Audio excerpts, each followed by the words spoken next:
Jesse Davis. Hi, Chris. What would you say the mix was in the Sea Org among liberals and conservatives? Or were politics even discussed at all? Furthermore, what's your thoughts on the fact that liberals and conservatives can share the same religion? They seem to have moral disagreements on many issues, environment, LGBT, immigration, etc., yet somehow can come to an agreement on divine doctrine. How is that possible? Okay, well, it is kind of interesting how religion and politics or, ideologies seem to be aligning more and more, and there's divisiveness on these lines or around these grounds. But I think we talk about that more than it's probably like, some burning issue at every church or synagogue or house of worship around the United States, As far as Okay, so as far as the Sea Org goes, liberals and conservatives, yeah, it's really not talked about very much politically. There's not a lot of political banter. There's certainly not a lot of political argumentation within the Sea Org because the Sea Org sets itself above the fray. Right? They're superior to all of that. They're not involved in that stuff. The liberals are nuts. The conservatives are nuts. They're all nuts. Look at this system that they're supporting. Look at this world that we live in that's falling apart. Right? I mean, blah blah blah. It's all about the negativity of everything. So the Sea Org is the only group they believe that is actually bringing some degree of sanity and organization with Scientology's organizing boards and all that stuff. So they tend to put themselves above all of this rather than get into big, deep arguments about it.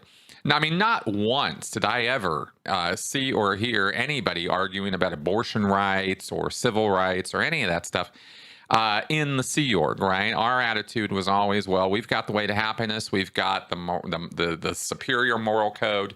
We've got the superior technology to make people better. So we're the masters of the game. Those guys just need to catch up to us.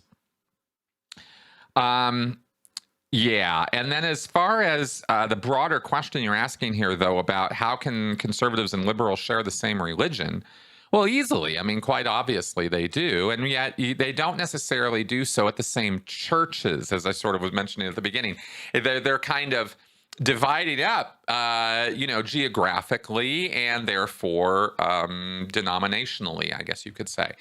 So, for example, evangelicals are pretty classically very staunch conservatives, even Christian nationalists, and that gets very right wing, right? Whereas, but you can also have on the left coast, you also have Christian churches and denominations and organizations that people belong to for religious purposes that are very, very progressive in their values and interpretations, and really it comes down to that word, interpretation.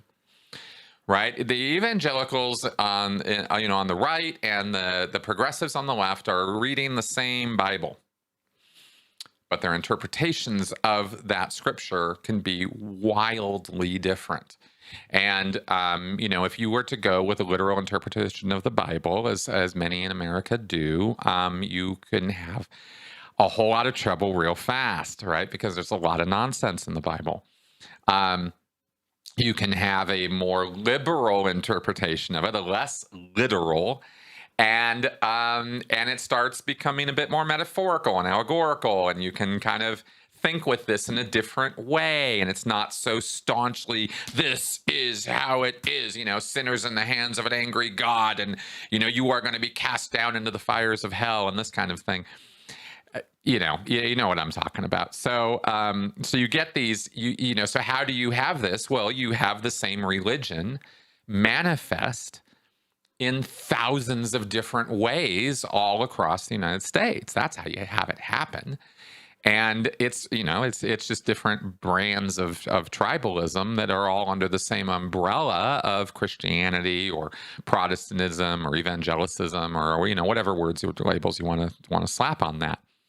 And that's kind of how it happens. I mean, if you were to look at the breadth of political difference or the spectrum of political or social value differences, even in a group like the Mormons, right? It's a large group. I mean, there are legit lots of Mormons, and you could look at that spectrum and see liberal Mormons and conservative Mormons, yet they all subscribe to the Book of Mormon as the ultimate truth, right? So it's compartmentalization of belief and ideas that we all engage in, categorization and compartmentalization, and it is the fulfillment, again, of emotional needs, right? If a religion can answer certain questions for a person that answer their need for community, their need for value of self or sense of self, for their future, for emotional attachments to others, if that religion fits that bill for that person, the politics of it or the politics of other members isn't necessarily the big thing there, right? That's not what they're going to church for. That's not what church exists in their life for. So it might not necessarily always be as big of a factor for lots and lots of people as it is for some people. So, that's kind of what I can say about that. That I think is sensible. I know it's really broad and not particularly helpful, but that's what I got.